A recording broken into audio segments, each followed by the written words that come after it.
Hi everyone who's watching us here. So today is June 16th and the Tai Chi Without Borders project is here to talk with Angela and Bill Dovers, the founders of World Tai Chi and Qigong Day.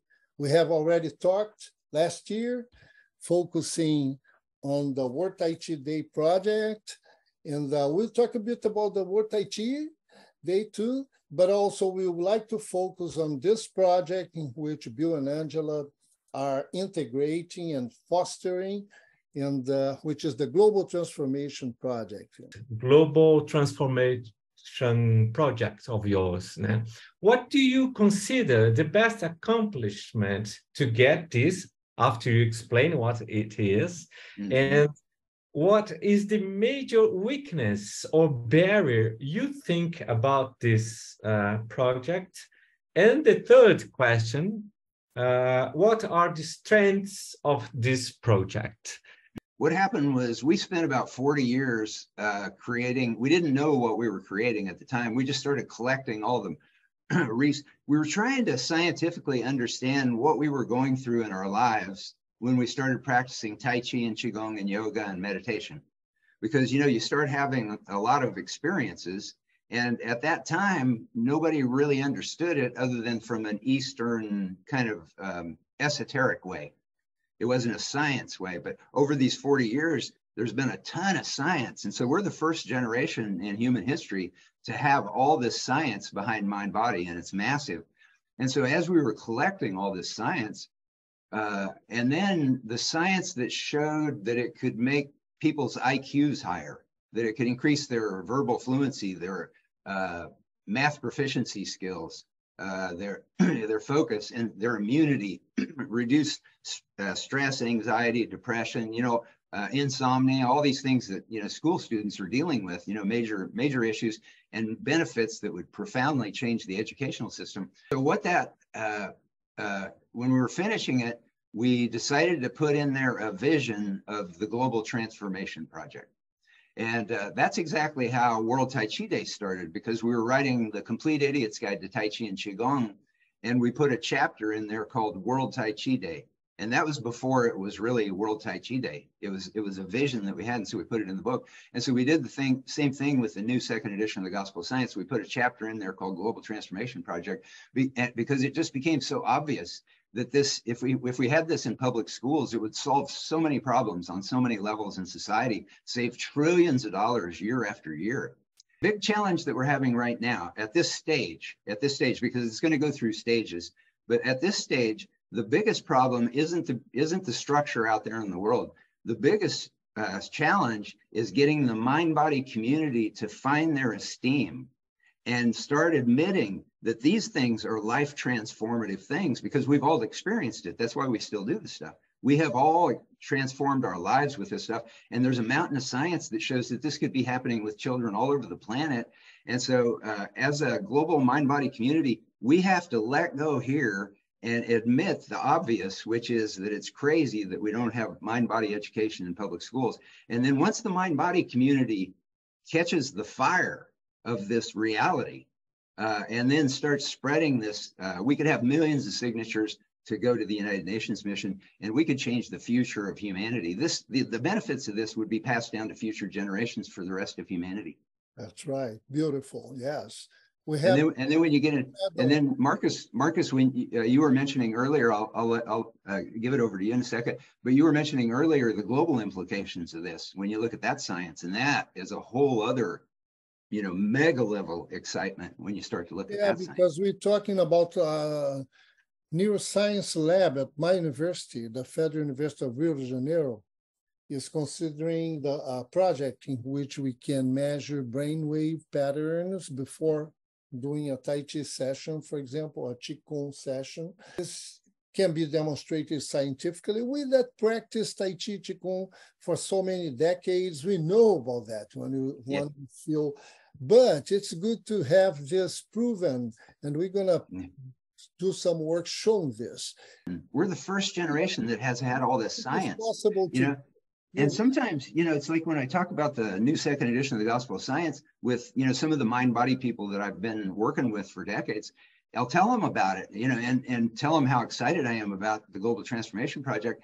And they act like they already know all this science, but they don't, because I was right in the middle of all this science. And until I started digging and finding out what it was out there, and the implications of this are massive, because you were talking about the brain waves.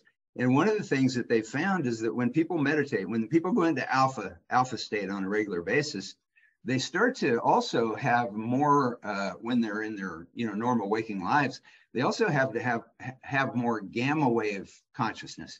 And the gamma wave consciousness, I call it quantum consciousness. I know about that. Yeah, because you're letting go of the linear consciousness, and then you're experiencing things from multi dimensions that you transform, and also this reverberate outside.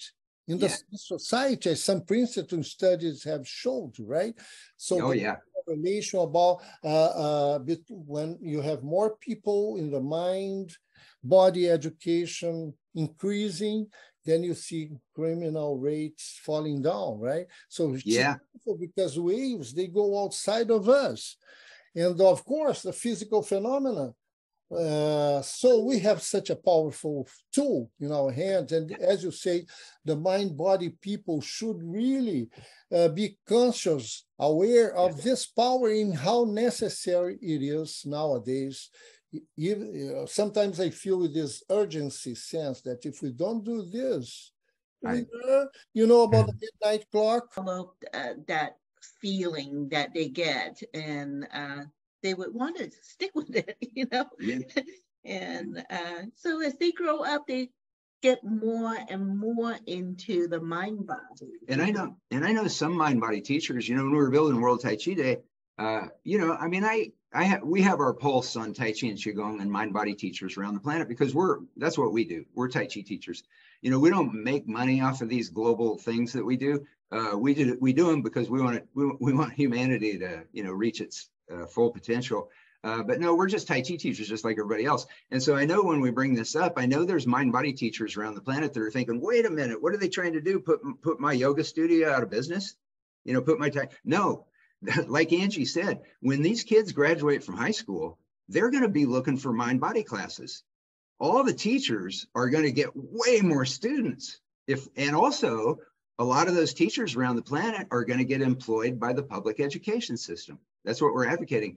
Because, that was another thing I want to mention that you kind of touched on, is that one of the things that World Tai Chi and Qigong Day has shown us is that mind-body teachers are in every city and every country on the planet. Me and Angie, we had no idea about that. We just thought people like in California and China were doing it. We didn't realize the whole planet was doing it.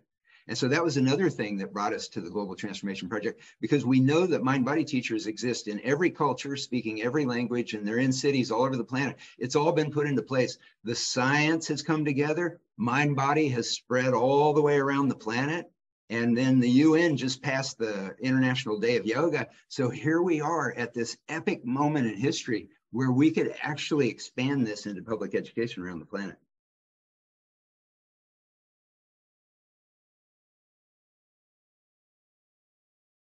Sounds like you've got these down built to a science. Yes, it has become that. I never thought that it was going to lead me down a scientific path, but when that first hospital class that I did just kind of started that ball rolling. That is amazing, simple techniques can just change your life. But you've said that just a few brain-changing techniques could cause a change of the world, basically. A vast drop in violence. How could that happen? Well, when I did that Folsom Prison presentation, and so what the meditation appears to do is to just help us relax out of the way of our most natural selves and our most natural state.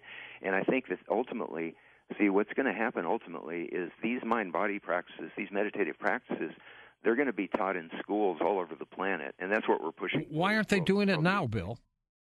Yes, that's a good question, and I think it boils down to money, because there's not a lot of money to be made in teaching meditation. Right, but in the long run, you could make a lot of money once they learn how to do it. That's for sure. Bill, we're going to take a quick break. We're at the top of the hour, but when we come back, I want to take phone calls for questions for you, obviously, but also sharing stories on how people may have used some of these techniques to change their lives. Lives. Lives. Lives. Lives. Lives. Lives. Lives.